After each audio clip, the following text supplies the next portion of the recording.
Bueno, comenzamos la clase. Voy a poner a grabar.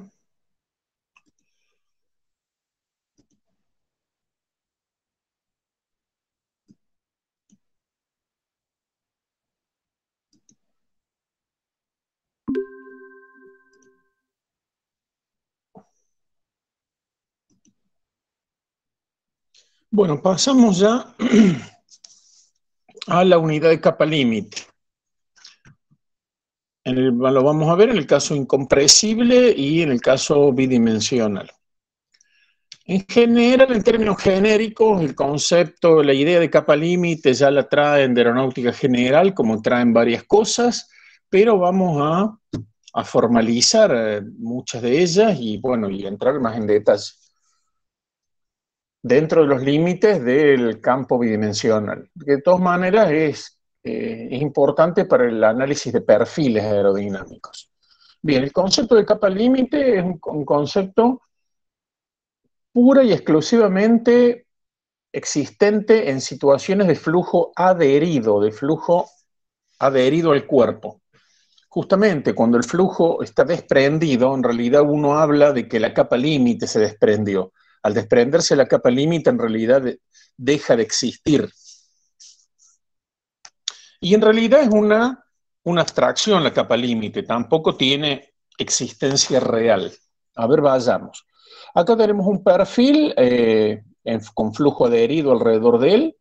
Entonces, si observamos en algún punto sobre la superficie del cuerpo, vamos a observar que sobre la superficie del cuerpo, obviamente, se tiene que cumplir la condición de no deslizamiento. La velocidad es cero. Alejándonos en sentido normal a la superficie del cuerpo, la velocidad comienza a aumentar. La velocidad comienza a aumentar. En ciertas condiciones que son las que vamos a detallar más adelante, pero que ya lo comento, corresponden a número de Reynolds elevado. Ese aumento de velocidad es un aumento con una tasa muy grande de variación. O sea, la derivada de la velocidad en la dirección normal es muy grande. El gradiente de velocidad es muy grande. Y a medida que nos alejamos más del cuerpo, se llega a una situación en donde los gradientes de velocidad son cada vez menores, disminuyen. Entonces, la capa límite es una capa, una zona relativamente cercana a la superficie del cuerpo, en donde los gradientes de velocidad son especialmente altos y por ende las tensiones de corte son muy altas. Si ya nos alejamos una cierta distancia del cuerpo, gradiente de velocidad va a existir siempre, a menos que nos vayamos al infinito. Pero va a existir un gradiente de velocidad comparativamente bajo a lo que existe cerca del cuerpo. Por ende, a una distancia relativamente alejada del cuerpo, lo que vamos a decir fuera de la capa límite, las tensiones de corte las vamos a despreciar y vamos a considerar que se trata de un flujo no viscoso a partir de cierta distancia. Entonces, la situación real en donde hay una variación continua de gradiente de velocidad y por ende una variación continua de tensión de corte, como pongo después en las notas de clase, en las filminas hablo como de una escala de grises, nosotros lo esquematizamos. Decimos que existe una capa de espesor claramente definido que vamos a tener que calcular, que no es de espesor constante, que es lo que vamos a llamar el espesor de la capa límite, y por fuera de ese espesor de capa límite tenemos un flujo no viscoso, es decir, vamos a plantear la situación como un blanco y un negro, cuando la realidad no es así. En realidad hay una variación continua. Lo que llamamos fuera de la capa límite, el flujo externo, el flujo exterior, en realidad las tensiones de corte no son exactamente cero, son muy bajas comparadas a las tensiones de corte que se producen dentro de la capa límite. Pero al ser bajas las despreciamos y utilizamos de manera aproximativa lo que corresponde a un flujo no viscoso, que ya hemos detallado bastante, que es inexistente en rigor de verdad, es una aproximación. ¿De acuerdo? Bien. Acá tenemos esquematizado una situación de capa límite. Tenemos esa capa en donde se concentran los gradientes de velocidad más altos, es una capa creciente a lo largo del cuerpo.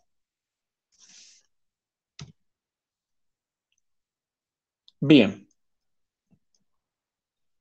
esto es lo que acabo de plantear. Recuerden que, y lo digo en base ya a los resultados del parcial, a mí me da la impresión que una porción de ustedes no leen a conciencia, no estudian a conciencia del material que se les prepara para las clases, que son el material de las clases.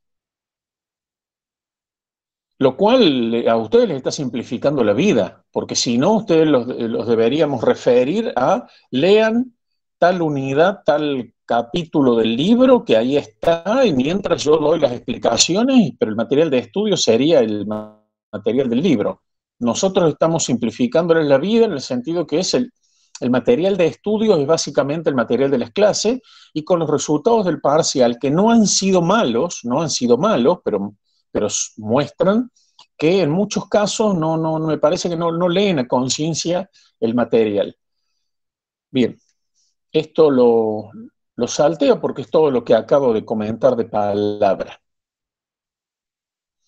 Bien, el estudio de la capa límite es básicamente, tiene básicamente el objetivo de estudiar las tensiones de corte que se producen dentro de ella, y especialmente la tensión de corte máxima, que es la tensión de corte sobre el cuerpo, porque eso va a permitir estudiar la resistencia aerodinámica originada en la fricción y también la resistencia aerodinámica originada en presión, pero a causa de efectos viscosos. Ya vamos a ver en la próxima clase, cuando comencemos a ver la parte de resistencia aerodinámica, que la resistencia de origen viscoso no es solamente de fricción, hay una resistencia debida a distribución de presiones, pero que también tiene un origen viscoso. Entonces, ese es el objetivo final de por qué estudiamos la capa límite. Vuelvo a repetir que el concepto de capa límite tiene solamente sentido cuando el flujo está adherido. Y una continuidad de gradiente de velocidad y una continuidad variable en todo el campo de movimiento de tensión de corte, lo simplificamos haciendo una frontera concreta. La capa límite empieza sobre el cuerpo y termina a una cierta distancia, a partir de la cual comienza otro flujo que se denomina flujo externo. Eso en realidad no existe. Vuelvo a repetir que la realidad es continua. Y además, otra de las cosas que ya lo vamos a fundamentar, el concepto de capa límite no tiene sentido, o sea, separar esta cosa blanco-negro en un flujo real no tiene sentido, a excepción que se trata de números de Reynolds altos. Bien. Los órdenes de magnitud son importantes. El espesor de la capa límite es del orden del 1%. Es algo la capa límite es relativamente delgada. Es alrededor del 1% de la distancia recorrida sobre la superficie del cuerpo. Una capa límite, ¿dónde comienza? Comienza en los puntos de estancamiento. Allí comienza la capa límite. En un punto de estancamiento, el espesor de la capa límite es nulo, es cero. A partir de ahí, por el lado de extra 2 y por el lado de intra 2, comienza a desarrollarse la capa límite.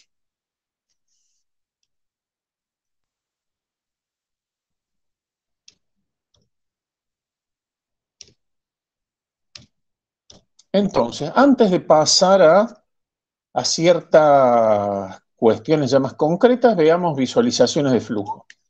Acá tienen la situación de una placa plana a ángulo de ataque nulo, es decir, una placa plana muy delgada alineada con el flujo, es lo que se denomina el caso canónico de estudio de una capa límite. Eso, el fundamento de esto no es teórico, el fundamento es simplemente empírico, que vamos a ver más adelante que para calcular la resistencia viscosa de perfiles aerodinámicos, que son cuerpos comparativamente delgados, esa resistencia aerodinámica no está muy alejada de la situación que corresponde a una placa plana delgada. Por eso que se lo toma como un caso canónico o el caso fundamental de estudio de la capa límite. Acá tenemos, en las dos visualizaciones de flujo de abajo, a la izquierda tenemos las líneas de corriente. Trabajamos siempre con situaciones de flujo estacionarios. En realidad, estos son líneas de traza, en rigor de verdad, ¿sí? Pero son iguales a las líneas de corriente en un flujo estacionario. Fíjense cómo la distorsión de las líneas de corriente es muy pequeña porque la placa es muy delgada. Acá por delante de la placa tenemos una timeline, una línea de tiempo en la cual estamos visualizando el perfil de velocidades. Por delante de la placa el perfil de velocidades es uniforme. Implementando experimentalmente líneas de tiempo en diferentes puntos sobre la superficie de la placa, fíjense cómo se observa claramente el concepto de capa límite. Es una capa relativamente delgada, acá no es tan delgada en rigor de verdad, pero es comparativamente bastante poco espesa, en donde el gradiente de velocidad es muy alto, muy cerca del cuerpo, y ese gradiente de velocidad se va atenuando. Es más, el gradiente de velocidad alcanza un valor cero. Eso es un caso particular porque se trata de una placa plana. En un perfil aerodinámico o en un cuerpo que no sea una placa plana, el gradiente de velocidad no va a tender a cero, va a tender a valores bajos en realidad, pero la velocidad va a ser variable, a menos que nos alejemos infinitamente. Entonces, fíjense, la placa plana la podemos colocar en un túnel de viento, por ejemplo, en un conducto denominado túnel de viento. Bien, si las paredes del túnel son paralelas, como es normal, el flujo por fuera de la capa límite, corresponde a una velocidad prácticamente constante, porque recordemos, la placa plana, al tener poco espesor, prácticamente no genera ninguna modificación del flujo externo. Entonces, esta situación es la que se denomina con gradiente de presión nulo en el flujo exterior. Porque si nos vamos fuera de la capa límite, la velocidad va a ser uniforme. Si la velocidad es uniforme, la presión va a ser uniforme y por eso el gradiente de presión va a ser nulo. Esa placa plana la podríamos colocar en, por ejemplo, en un tramo de conducto divergente o la podríamos colocar en un tramo de conducto convergente.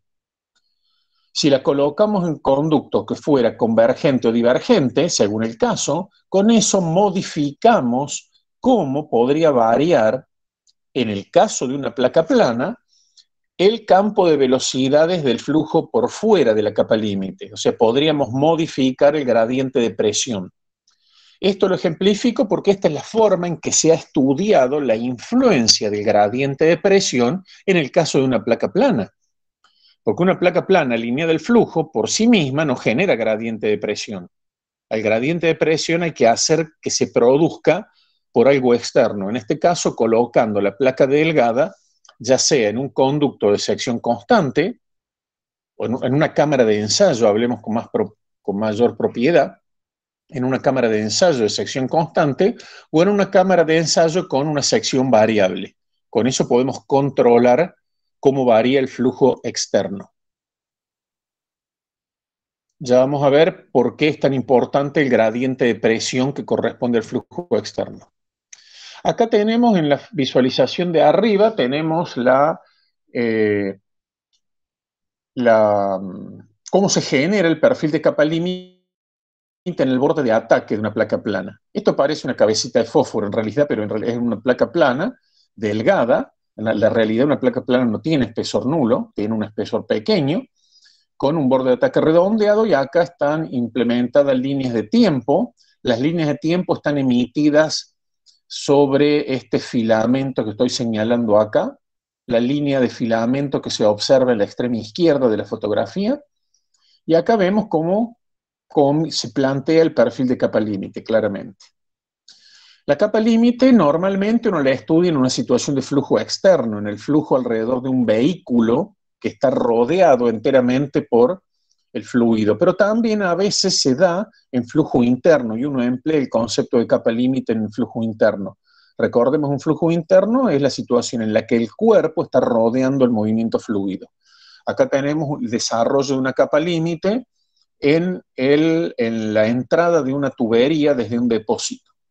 Fíjense cómo el perfil de velocidades, visualizado a través de líneas de tiempo, va cambiando a lo largo de la distancia, pero cómo claramente se introduce un perfil de velocidad con una tasa de variación muy fuerte cercanas a las paredes. ¿De acuerdo? Entonces, vayamos a las características fundamentales de la capa límite, que algunas de estas las habíamos comentado. El espesor de la capa límite lo trabaja, o mejor dicho, primero tengo que ir a algo más adelante. ¿Con qué sistema de referencia se estudia la capa límite? La capa límite se estudia en un sistema de referencia a lo largo de la superficie del cuerpo. Es decir, cuando hablemos de eje X de la capa límite, el eje X es el eje tangencial al cuerpo en cada punto. Y el eje Y, algunos libros trabajan con el eje Z, acá lo trabajamos con eje Y, es la normal a la superficie sólida del cuerpo. ¿De acuerdo? Se comienza en el punto de estancamiento y el eje X es un eje curvilíneo a lo largo de la superficie del cuerpo. Y el eje Y es el eje normal. Entonces, a lo largo de la distancia recorrida sobre el cuerpo, o sea, a lo largo del eje X, el espesor de la capa límite es una función siempre creciente. Podrá ir variando con diferentes leyes de variación, pero el espesor de la capa límite es un espesor siempre creciente. El punto siguiente, en una capa límite se inicia siempre con régimen laminar y a partir de un punto hace una transición a régimen turbulento. Vamos a ver que en muchas situaciones esa parte laminar va a ser tan pequeña que la consideramos inexistente y vamos a suponer que el régimen es turbulento desde el comienzo de la capa límite. Pero eso es un caso particular. Bien, el perfil de velocidades dentro de la capa límite, en realidad hay dos velocidades, una componente tangencial y una componente normal. Pero vamos a fundamentar que la componente de velocidad más importante es la velocidad tangencial al cuerpo. La única velocidad normal exacta y rigurosamente igual a cero es la velocidad normal sobre el cuerpo. Pero en cualquier punto, a una pequeña distancia, la velocidad según el eje Y no es rigurosamente cero. Vamos a ver que es muy pequeña respecto de la velocidad a lo largo del eje X. Pero entonces el vector velocidad va a tener dos componentes, pero le prestamos más atención a la componente a lo largo del eje X.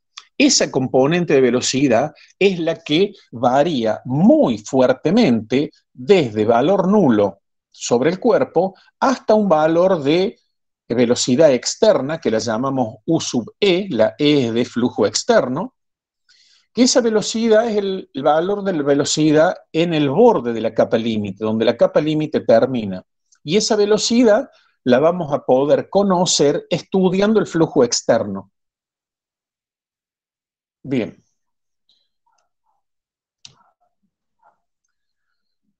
El punto siguiente es fundamental. Para estudiar la capa límite tenemos que trabajar con lo que se denomina un número de Reynolds local, que está definido de esta manera. La velocidad de referencia del Reynolds es la velocidad exterior de la capa límite, que nadie dice que es constante. En general esto va a ser una función de X. Y la longitud de referencia es la longitud recorrida, X. Bien. Ya hemos hablado del tema cuando el flujo se desprende, en realidad la capa límite deja de existir. El tema es que estudiar la capa límite antes del punto de desprendimiento de flujo permite, vamos a ver, sacar ciertas conclusiones acerca de cómo, de predecir dónde se va a producir el flujo separado. Por eso que la capa límite es importante también para estudiar el flujo desprendido, por más que cuando ya se desprendió, la capa límite dejó de existir. Bien, al ser un flujo viscoso, altamente viscoso dentro de la capa límite, tenemos que arrancar el estudio a partir de las ecuaciones de Navier-Stokes o de ecuaciones simplificadas obtenidas a partir de ecuación de Navier-Stokes, pero siempre ecuaciones para flujo viscoso. Bien, el espesor de la capa límite. También se le llama espesor geométrico, porque después aparecen otros espesores de definición teórica, pero el espesor primeramente más importante es el llamado espesor geométrico, que en rigor de verdad es la distancia normal a la superficie del cuerpo en cada punto en que la velocidad alcanza el valor de la velocidad del flujo externo, la U sub v. Pero no se define cuando se alcanza la velocidad del flujo externo, se define cuando alcanza el 99%. Eso tiene un motivo de origen teórico. Frecuentemente, el perfil de velocidades en muchas teorías de capa límite, se emplean funciones U de Y que son de tipo asintótica. Justamente, ustedes saben, una función asintótica tiende a un determinado valor cuando la variable tiende a infinito, nunca alcanza con exactitud dicho valor. Por lo tanto, para tener en cuenta de entrada el posible uso de funciones asintóticas para modelar el perfil de velocidades, se aplica el criterio del 99% y no el del 100%. ¿De acuerdo?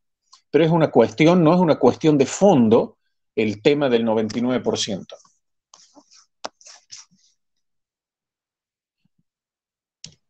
Bien, acá presento valores representativos de espesor de capa límite en relación a la distancia recorrida.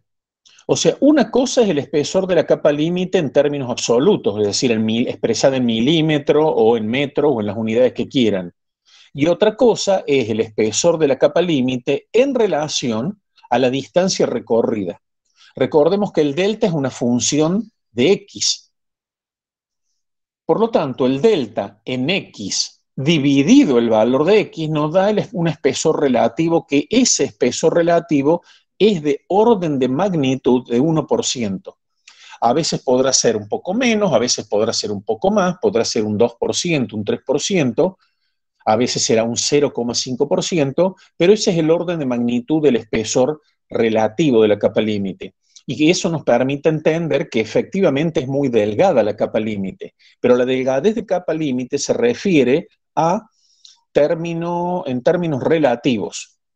Fíjense, acá tenemos número de Reynolds local de 10.000, 100.000, 1 millón, 10 millones y 100 millones. A partir de entre 500.000 o alrededor del millón, un poquito menos, a partir de más o menos de 1 millón aproximadamente, que comienza a ser importante la parte turbulenta de la capa límite. Entonces acá tenemos espesores relativos según sea capa límite laminar o capa límite turbulenta. Entonces supongamos para un Reynolds de 1 millón, una capa límite laminar tiene un espesor de un 0,5% y una turbulenta tiene de un 2,2%. Pero observen que el orden de magnitud es el que le acababa de decir. Pero ojo que la capa límite en términos absolutos puede no ser tan delgada. Por ejemplo, en el fuselaje de un avión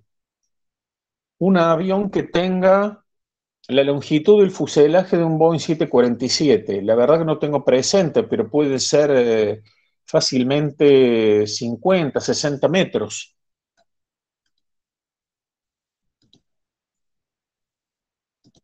Voy a buscar rápidamente.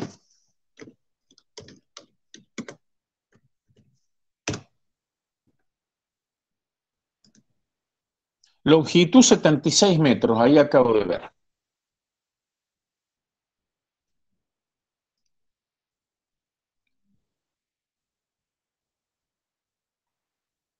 No, vi otra cosa.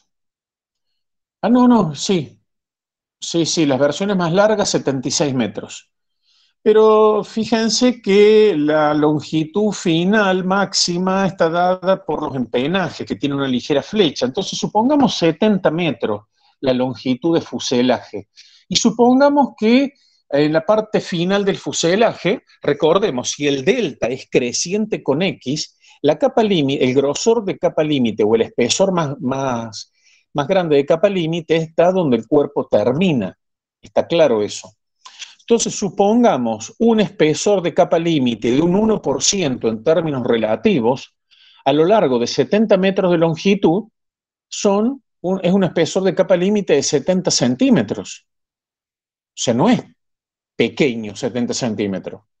Los 70 centímetros son pequeños en relación a la distancia que demandó alcanzar ese espesor de 70 centímetros. ¿Se entiende este ejemplo? Nosotros no vamos a ver situaciones de hidrodinámica, no vamos a ver situaciones de vehículos navales, pero supongan otro caso, un vehículo portacontenedor o un petrolero. Esos barcos llegan, los más grandes llegan a tener 300 metros de largo. 300 metros de largo. Una capa límite de espesor relativo de un 1% significa un espesor de capa límite de 3 metros. 3 metros. Vuelvo a repetir, la delgadez de la capa límite es algo relativo. Nunca nada es pequeño en términos absolutos. Bien, ¿alguna pregunta en relación a esto?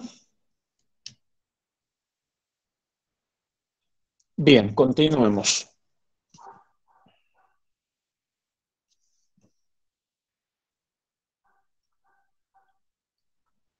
Entonces, la hipótesis básica para estudiar del punto de vista teórico la capa límite es que el delta en un X determinado es muy pequeño en relación a X, o sea que se cumple esta desigualdad. Como dentro de la capa límite la cota Y varía entre 0 y delta, se va a tener que dentro de la capa límite el Y es mucho menor al valor de X. ¿Está claro esto? Entonces, esto lo esquematizamos de manera simbólica diciendo que si una distancia X es de orden de magnitud 1, supongamos un metro, el Y va a tener un orden de magnitud epsilon, supongamos un milímetro.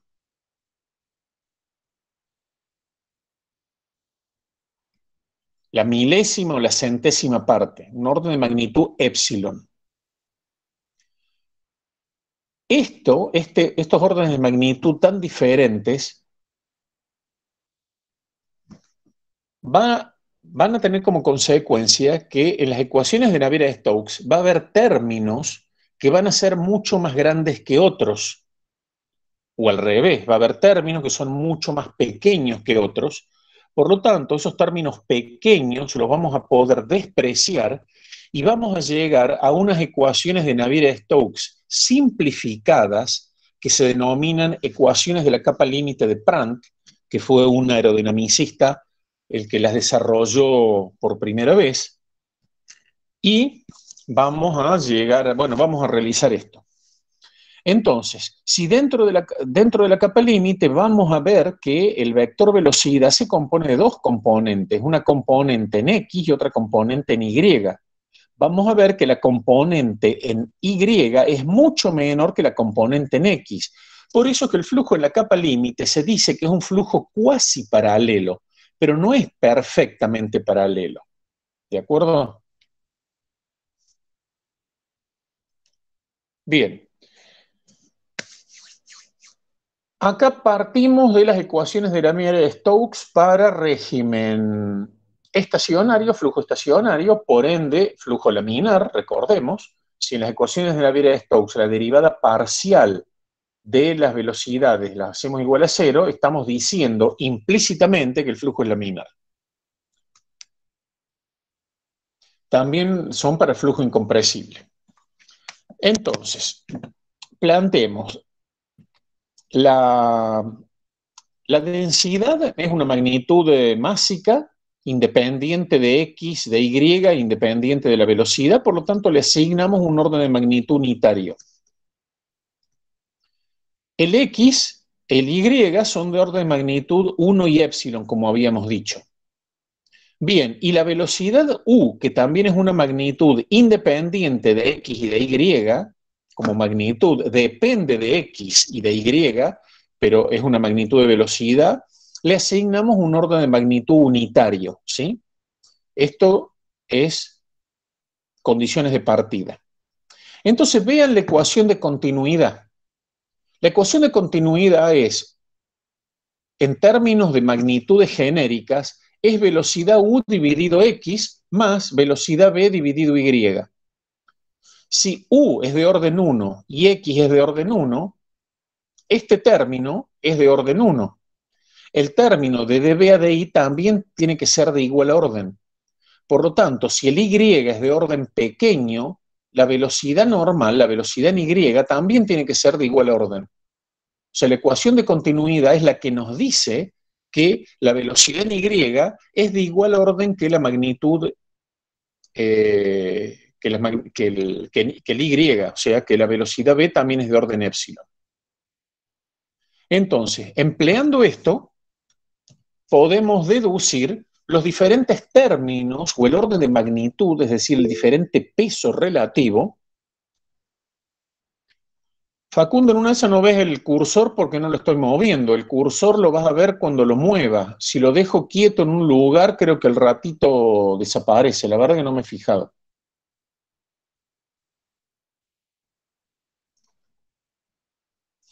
Bien, fíjense, el du de x es de orden 1. Du de y es de orden 1 sobre epsilon, porque U es 1, unitario, e y es epsilon. Fíjense, dB de x es de orden epsilon, porque B es epsilon y x vale 1. Y así sucesivamente. Por ejemplo, una derivada segunda de B respecto de y cuadrado de y dos veces, esto es, el B es de orden epsilon, y cuadrado es de orden epsilon al cuadrado. Por lo tanto, simplificando, esto nos queda de orden 1 sobre epsilon. Fíjense, la derivada segunda de u respecto de i dos veces, o sea, de respecto de i cuadrado, es de orden 1 sobre epsilon al cuadrado. O sea, este término va a ser enorme. Este término es muy grande. Este término también es muy grande. Entonces, esto lo llevamos a la ecuación de, primero la ecuación de cantidad de movimiento en x, reemplazamos los órdenes de magnitud. ¿Qué cosa no conocemos, que no podemos fijar a priori? El orden de magnitud del gradiente de presión en X y el orden de magnitud de la viscosidad. Entonces, simplificando, en realidad acá no se simplifica, sí, se simplifica algo. Fíjense, acá este término. Acá nos queda 1 más 1 sobre epsilon al cuadrado. Evidentemente, acá el único término que hay que conservar es el término más grande. O sea, esta primera derivada segunda la despreciamos. Entonces, llegamos a esta ecuación simplificada. A esta ecuación simplificada. Bien, el dPA de X tiene que ser de igual orden de magnitud que los otros términos. Lo mismo que el término de la fuerza viscosa. Por lo tanto, para que el término de la fuerza viscosa sea de orden unitario, El mu tiene que ser orden de epsilon al cuadrado. Tiene que ser de igual orden que el denominador para que el producto nos dé orden 1, del mismo orden que los otros términos. Esto implica que la inversa de la viscosidad tiene que ser muy grande, un valor muy grande. Esto llevado en términos del número de Reynolds significa que esto se va a cumplir, el hecho de que la capa límite tenga que ser delgada, porque partimos de esa hipótesis de inicio, que la capa límite sea delgada. Eso solamente se va a cumplir cuando los números de Reynolds sean muy altos. Números de Reynolds, recuerden, basados en una distancia a lo largo del flujo. ¿Qué significa muy alto? Depende del caso, pero en términos generales el Reynolds tiene que ser de varios miles. ¿Qué es varios miles? Arriba de 10.000, para hablar en concreto. Arriba de 10.000, pero como valor pequeño 10.000. Tiene que ser arriba de 30.000, 40, 50.000. Eso significa Reynolds muy altos. Por ejemplo, en la aerodinámica de pequeños insectos o de microvehículos, como ustedes deben estar al tanto, el concepto de capa límite no tiene ningún sentido. No se puede emplear el concepto de capa límite. Por lo tanto, la aerodinámica de microvehículos o la aerodinámica de escala extremadamente pequeña es una aerodinámica totalmente diferente a la aerodinámica que van a estudiar ustedes de vehículos normales, usuales, que corresponde su vuelo a este rango de Reynolds elevados. Para ser más realista, es por arriba de 50.000, digamos así. ¿Sí? Bueno, la ecuación de cantidad de movimiento en Y, llegamos a que, como habíamos visto que el mu es de orden muy pequeño, el término viscoso se desprecia y el término de aceleración convectiva también queda muy pequeño. Entonces, la conclusión es que la variación de la presión en la dirección normal, dentro de la capa límite, es una magnitud de orden épsilon, o sea, una magnitud muy pequeña. En la práctica, a esa magnitud pequeña decimos que es prácticamente cero, con lo cual la presión dentro de la capa límite vamos a considerar que solamente varía en el sentido del flujo y no varía en sentido normal. Por lo tanto, la presión en un punto de la capa límite es una presión que está transmitida desde el exterior de la capa límite hacia el interior, por este concepto de una derivada de la presión en la dirección normal prácticamente cero. Este es un dato, no es un dato, perdón, es un resultado clave y fundamental para todos los cálculos y todos los análisis que se hacen de capa límite. Y termina Profe, siendo una ¿puede consecuencia. repetir esa conclusión de nuevo Bien, antes de que siga? acá la tengo sintetizada. Al existir esta derivada de la presión respecto de la dirección normal prácticamente igual a cero, significa que la presión es solamente una función de X. Esto significa que la presión no cambia dentro de un mismo espesor.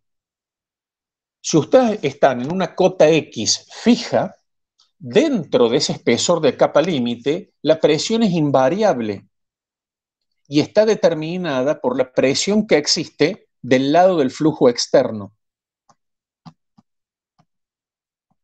¿Está claro? Como en el flujo externo los efectos viscosos son despreciables, es válida la ecuación de Bernoulli y a partir de la ecuación de Bernoulli uno puede vincular la variación de presión a lo largo del flujo con la variación de la velocidad externa de la capa límite, el U externo. Que esta la vamos a obtener de cálculos de flujo no viscoso, en particular de modelos de flujo potencial. ¿Está claro? Bien.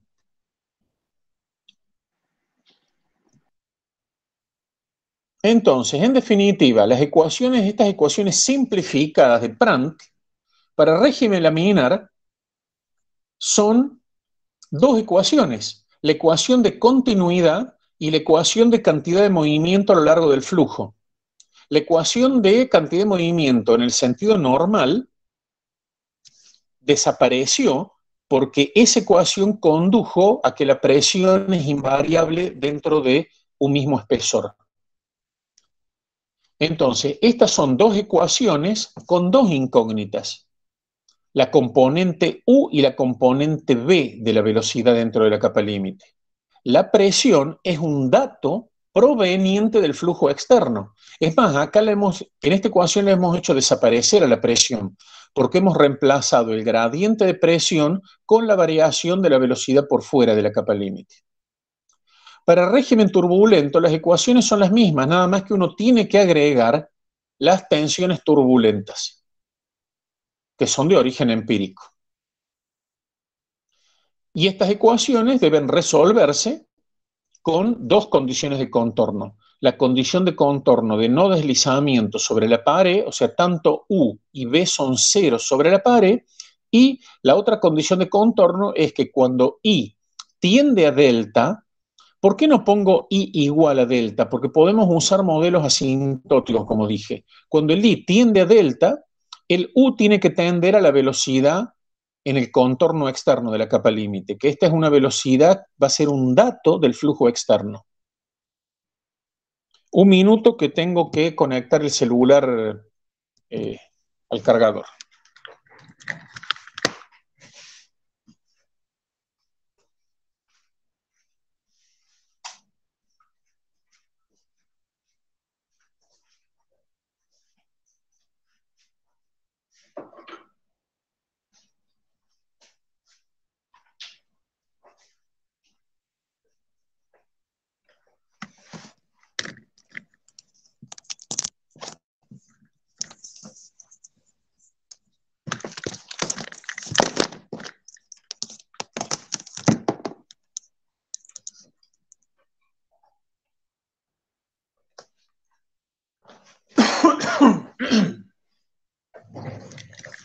Bueno, acá continuamos.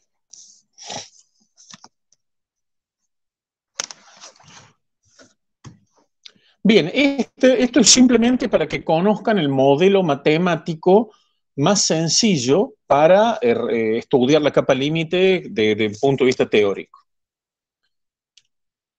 Hablemos del flujo exterior, porque el flujo exterior es extremadamente importante. ¿Por qué? Porque nos determina la velocidad en el borde exterior de la capa límite.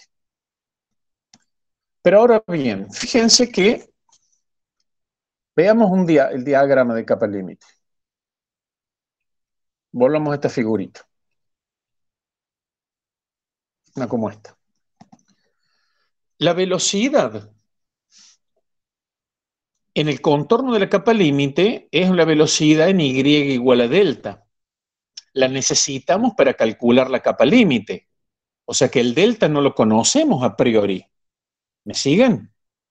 Entonces, ¿cómo vamos a conocer la U externa en Y igual a delta si no conocemos el valor de delta? Es decir, me interesa que observen que el flujo externo y la capa límite son dos caras de una misma realidad física, es decir, tenemos que resolverla de una manera acoplada, no podemos arrancar de cero. Pero ahora bien, viene en auxilio justamente la hipótesis fundamental de la capa límite, que el espesor es muy pequeño. Al ser muy pequeño el espesor, en principio, y vuelvo a repetir, solamente a nivel preliminar, la velocidad de la U externa la podemos calcular como la velocidad sobre la superficie del cuerpo, no sobre el contorno de la capa límite, en un análisis de flujo potencial. O sea, lo que tendríamos que calcular en Y igual a delta, siendo un delta pequeño, lo vamos a calcular inicialmente en I igual a 0 directamente. O sea, tenemos que partir de una punta del ovillo. Si no, no podemos, simplemente no podemos arrancar.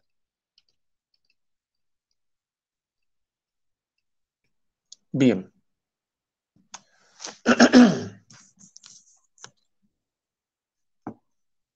La función esta U externa, vuelvo a repetir, corresponde a un flujo potencial, un flujo no viscoso. El flujo potencial es el modelo normal de flujo no viscoso. Ese flujo no viscoso por fuera de la capa límite depende, lo mismo que la capa límite, depende de la forma del cuerpo y del ángulo de ataque, en el caso de aerodinámica externa. Entonces, el concepto clave que acabo de comentar es que, asumiendo que la capa límite es delgada, en primera aproximación, para iniciar el análisis de la capa límite, la influencia del espesor de la capa límite sobre el flujo externo se desprecia y la primera aproximación está dada por una distribución de velocidad sobre el cuerpo que la trasladamos a la distribución de velocidad sobre el contorno de la capa límite. Un cálculo preciso de capa límite va a requerir un ciclo iterativo, como vamos a comentar más adelante. En muchos cálculos estimativos no se itera nada y se arranca directamente calculando velocidad sobre el cuerpo, se calcula la capa límite y ahí quedamos. Pero cálculos más finos requieren hacer una iteración en la influencia entre capa límite y flujo externo.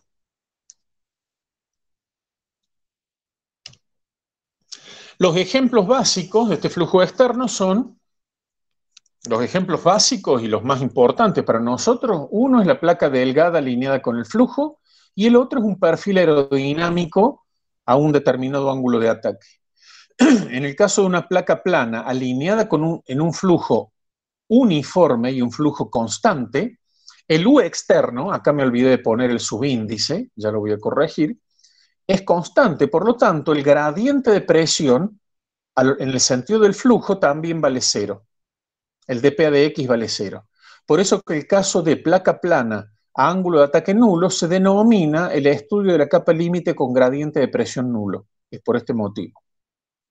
En el caso de un perfil aerodinámico a un determinado ángulo de ataque, por ejemplo, en el extra 2 del perfil, la velocidad U externa es una velocidad variable que varía desde 0 en el punto de estancamiento, en el pico de succión, donde la presión es mínima, la velocidad es máxima y después viene aumentando. Por lo tanto, el gradiente de presión es una función de X, es una función variable de X.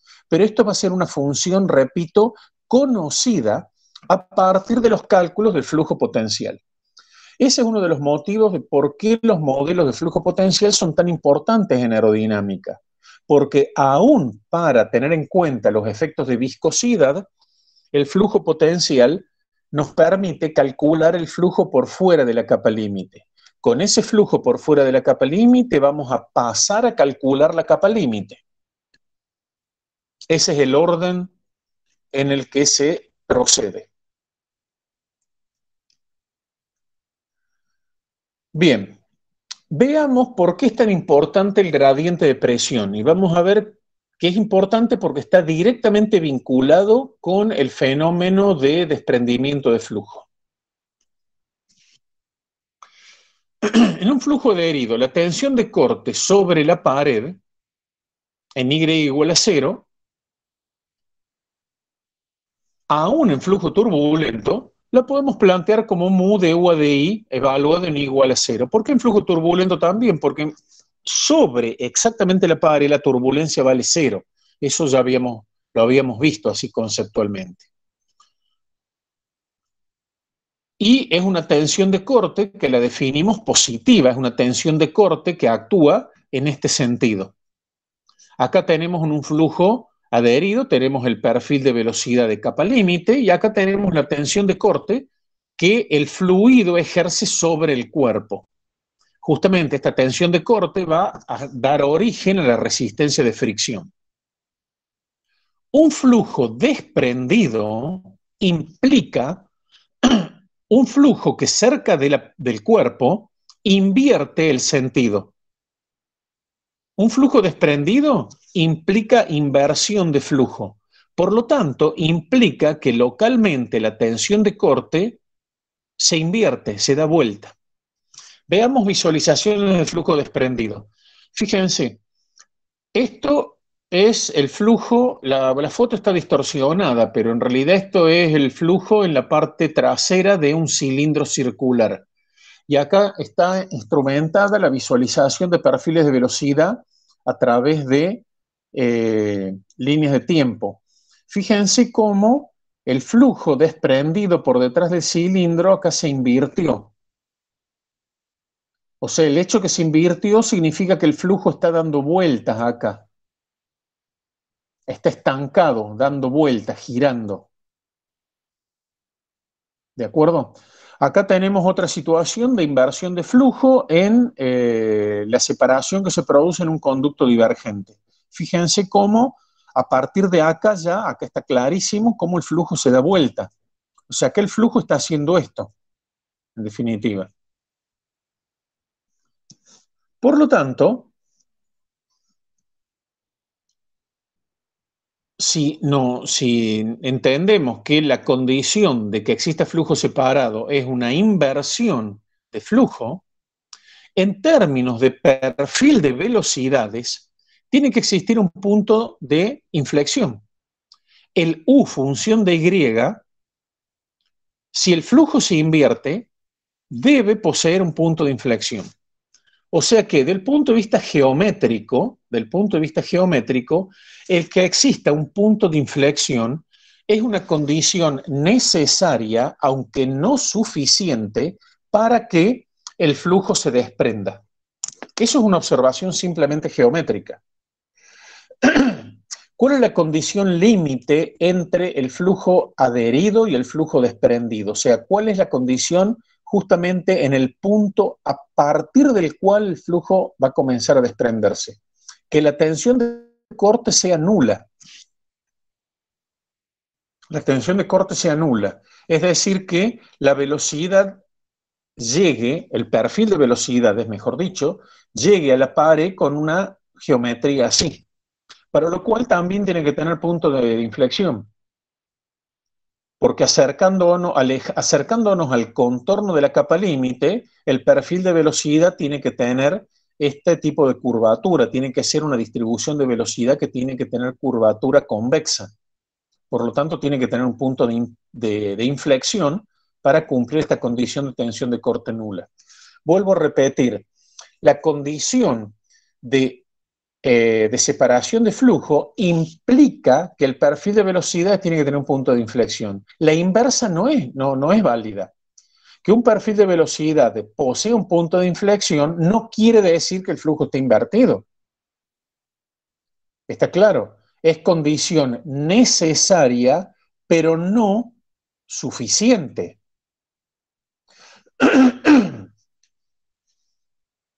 Por lo tanto, si existe un punto de inflexión, en un punto de inflexión la derivada segunda de la velocidad vale cero. Por lo tanto, cerca de la pared, o mejor dicho, sobre la pared, cuando existe un punto de inflexión, la derivada segunda es positiva. Esto es algo de matemática que lo tienen que repasar si les surgen dudas acá, pero es una cuestión de análisis matemático. Fíjense, vayamos a un perfil de velocidad como este. Este perfil de velocidad, la derivada segunda es negativa en todo punto. La derivada segunda es negativa en todo punto. En un punto de inflexión, la derivada segunda tiene que valer cero. Del punto de inflexión hacia arriba, la derivada segunda es negativa, y del punto de inflexión hacia abajo, la derivada segunda es positiva. Entonces, caemos a que geométricamente la condición necesaria, pero no suficiente para que se dé de separación de flujo, lo cual implica inversión de flujo, es que sobre la pared la derivada segunda de la velocidad tenga signo positivo. Si analizamos la ecuación de Navier-Stokes sobre la pared, que acá está la ecuación de Navier-Stokes general, sobre la pared, el U y el B valen 0. Por lo tanto, estas derivadas respecto de X valen 0. La ecuación de Navier-Stokes queda esta. Por lo tanto, si sobre la pared la derivada segunda debe ser positiva, el gradiente de presión debe ser positivo. Por lo tanto, recapitulemos y tratemos de sintetizar, que acá está sintetizado. La condición necesaria, pero no suficiente, para que se produzca inversión de flujo y por ende desprendimiento de flujo, es que el gradiente de presión sea positivo. Es decir, la presión vaya aumentando en el sentido de flujo. Como esa es una condición que potencialmente, aunque no necesariamente, pueda conducir al desprendimiento de flujo, se lo denomina gradiente de presión adverso o gradiente de presión desfavorable. Eso ya es un resultado importantísimo. Por ejemplo, en una situación en la que la presión en el sentido del flujo vaya disminuyendo o se mantenga constante, tenemos la garantía de que no se puede producir desprendimiento de flujo. Como el gradiente de presión lo podemos obtener con un flujo, con un análisis de un flujo no viscoso, con un simple flujo potencial, haciendo un análisis de flujo potencial y detectando las zonas de gradiente de presión positivo, ahí ya estamos detectando las zonas potencialmente riesgosas para el desprendimiento de flujo. Eso ya es un resultado importantísimo. Eso es lo que ya permite entender que, bueno, esto es una recapitulación gráfica, la verán ustedes. Eso permite entender entonces que en un conducto como este, por ejemplo, una especie de tubo Venturi, un conducto convergente-divergente, en la parte convergente, la velocidad fuera de la capa límite va aumentando, por lo tanto la presión va en disminución. En esta zona, en la zona convergente, el gradiente de presión es de signo negativo, jamás se va a poder desprender el flujo. El flujo, si es que se desprende, se va a desprender en el divergente, porque es en el divergente en el que la presión fuera de la capa límite va disminuyendo y por ende la presión fuera de la capa límite va en aumento. Eso es lo que permite entender que en general la capa límite se desprende, es decir, el desprendimiento de flujo se produce en aumentos de área, en expansiones de área, no en contracciones. Fíjense, acá no tenemos un conducto, tenemos una pared curva. Pero si esto lo imagináramos como si fuera una especie de conducto, que no lo es, aquel área aumenta. Entonces, fíjense cómo el flujo se desprende, ya apenas el área, esa área hipotética, tiende a aumentar, el flujo se desprendió. Eso ya nos permite identificar zonas de peligro del punto de vista del desprendimiento de flujo. Recordemos que en general el desprendimiento de flujo hay que evitarlo, es una situación indeseable. En muy pocas situaciones tiene características beneficiosas o favorables del punto de vista de la aerodinámica, que las tiene en ciertas situaciones. Después lo podremos discutir más adelante. Acá tenemos, fíjense, esta situación de arriba a la izquierda es un conducto convergente, el gradiente de presión es favorable. Acá hay una imposibilidad de que la capa límite se desprenda. En cambio, si el conducto es divergente, como en la figura las dos figuras de abajo, fíjense, acá el flujo se desprendió. Estas son líneas de tiempo, son visualizaciones de líneas de tiempo con humo. Esto es un detalle de lo que está sucediendo acá. Fíjense cómo el flujo se desprende produciendo esta inversión.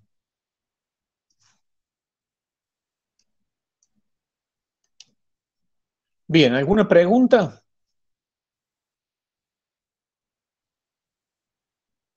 Bien, nosotros estamos viendo, Ortoffer preguntó en el caso de toberas divergente con el flujo supersónico. No, porque justamente en un flujo supersónico, si el área aumenta, la velocidad aumenta en lugar de disminuir. Por lo tanto, si el régimen es supersónico, en un divergente tienen gradiente de presión favorable, no desfavorable. Recordá que nosotros estamos viendo un enfoque incompresible. Flujo supersónico ya es un enfoque compresible.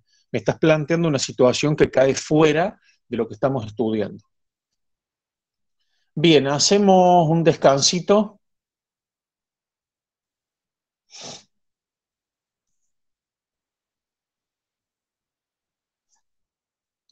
Hacemos 5 minutos.